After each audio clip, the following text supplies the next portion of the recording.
आज हम बात करेंगे HMIS पोर्टल पर डाटा एंट्री के बारे में। और डाटा एंट्री में दो तरह की एंट्री होती है, एक इंफ्रास्ट्रक्चर और ह्यूमन रिसोर्स की, जिसमें हमें एम्प्लॉयज़ की डिटेल और इंफ्रास्ट्रक्चर भरना होता है, और दूसरी होती है OPD की एंट्री, जिसे मंथली सर्विस डिलीवरी कहते हैं। तो जैसे ही हम यहाँ पर जाएंगे डाटा एंट्री ऑप्शन में और फिर मंथली डिलीवरी सर्विस पोर्टल पर,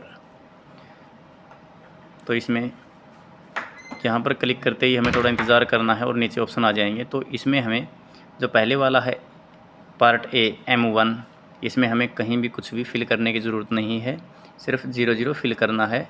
जुलाई 2025 का ये डाटा है। ऐसे ही पार्ट A M2 से M4 तक भी कुछ भी हमें फिल नहीं करना, सिर्फ 00 फिल करना है। और ऐसे ही पार्ट A M5 M8 तक, पार्ट A M9 M10 तक, और पार्ट B ऐसे ही 00 फिल करना है। 0 फिल करना ज़रूरी है प्रत्येक कॉलम में।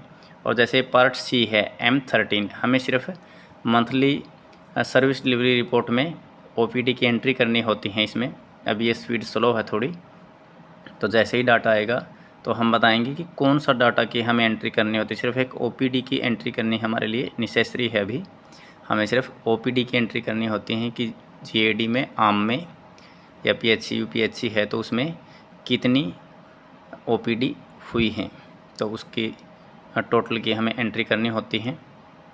जैसे कि यहाँ पर है, जो ज़रूरी पॉइंट है वो है आयुष 13.2.2 13.22, आउटपुट अटेंडेंट, यह है आयुष का। तो हमें सिर्फ अपने आयुष की जो भी एंट्री होती हैं हमारी इसके अंदर एंटर करनी होती है, आयुष की एंट्री।